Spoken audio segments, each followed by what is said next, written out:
Hello and welcome to a Smurp video, and today we're looking at Captain Marvel issue 43.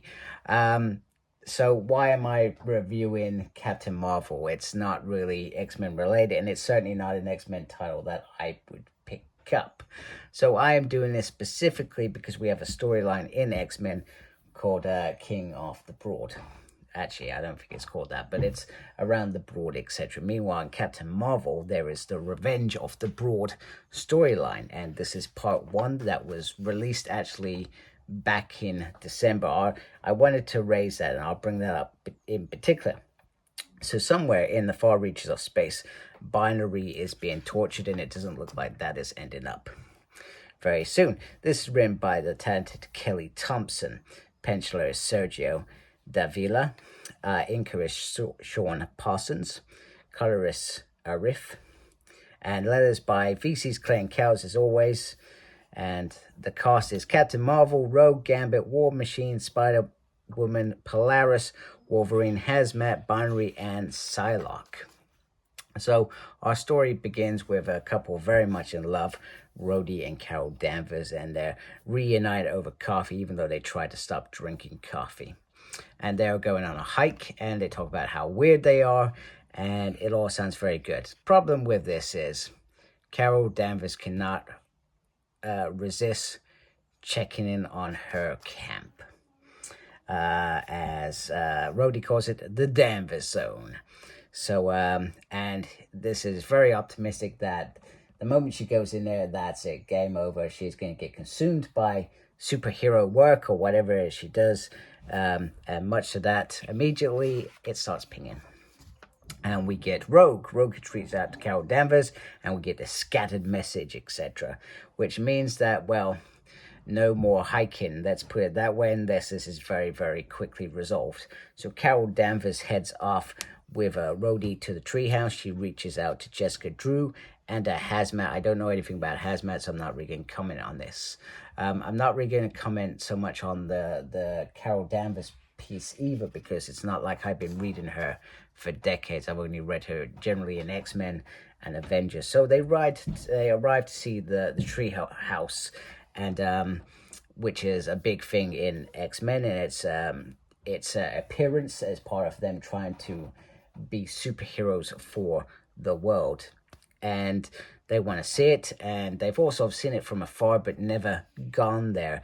And it sort of gets a bit weird in terms of they all start to be worrying about being cool and going and being cool, seeing the X-Men, because the X-Men are really cool, which is bizarre and never generally happens. And also seeing inside the treehouse, but they're giggling, etc., rather than being professionals.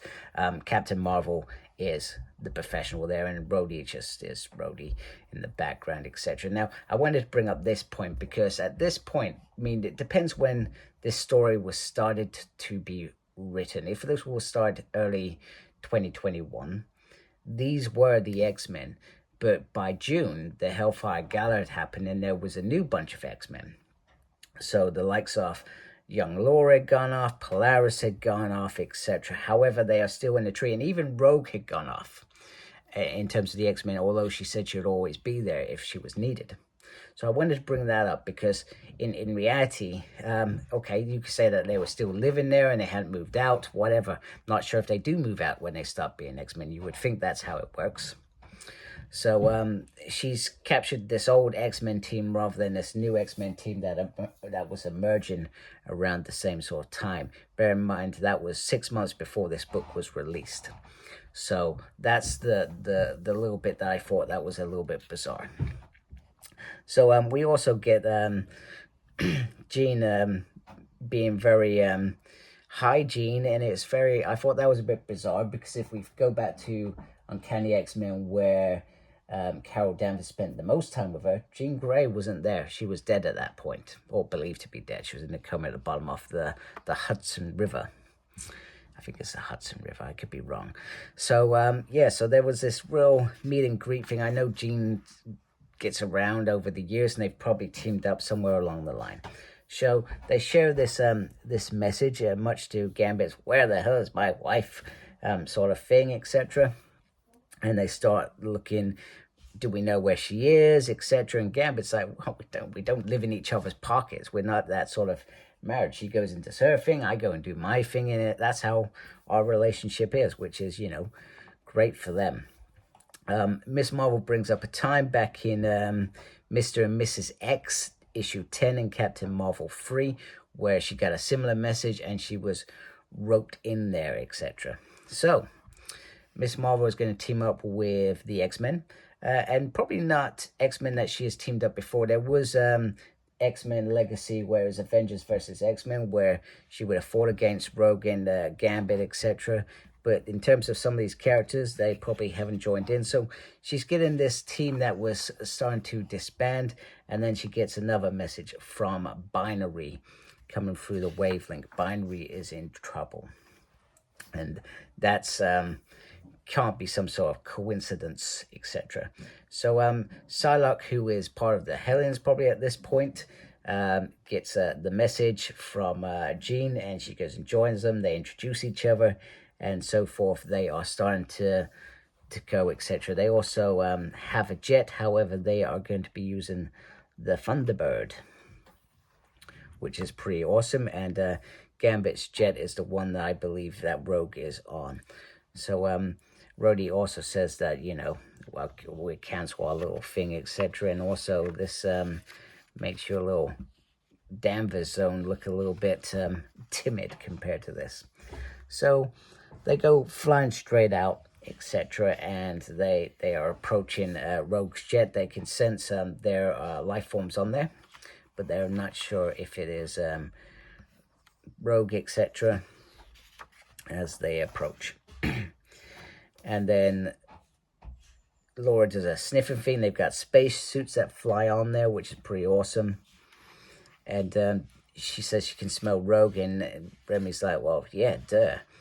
Also, they figure out that the Brood is there very, very quickly and attacks them, and Polaris and manages to kinetically use some metal sheeting to do that. However, Rogue starts drawing powers from them. The Brood escapes and goes a running. You know where this is all leading, people. Leading right to this. Right to this. Now, hopefully I managed to resist the urge to put this in my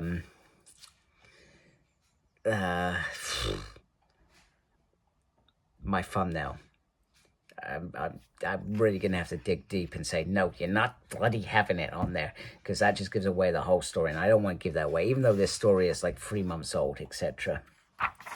So I'm currently got the rest of them apart from, I think, the final issue, so I will definitely be reviewing them out. I thought it was quite an enjoyable issue. Like I said, I don't really don't read Captain Marvel. However, this was a nice comic to read. I really enjoyed it, and it was in some ways more X-Men than Captain Marvel related. So it's had a nice blend into that mix to capture, I guess, the X-Men fan base as well as those Captain Marvel fans, etc. Because those are you folks are the ones that are buying this, not me, etc. I also just have a Legacy 177 down there, so Captain Marvel Legacy 177. So she's clearly had a good run and clearly a character that people want to read. I like Captain Marvel probably for a long time. I like Carol Danvers. I didn't like her so much probably when they made her really, really big. And like I said, I haven't read a lot, so I'm trying to be careful what I comment on it. But I don't think I really enjoyed that Carol Danvers. They tried to take away that Carol Danvers that I liked. And they tried to, I felt like they were trying to turn her into something else. But anyway, it's cool. I like this issue. I'm looking forward to reading the next issue. Hope you like my video. If you do, please support my channel by subscribing. Make sure you look after yourself. Very important these days. And as always, embrace geekiness. Take care. Goodbye.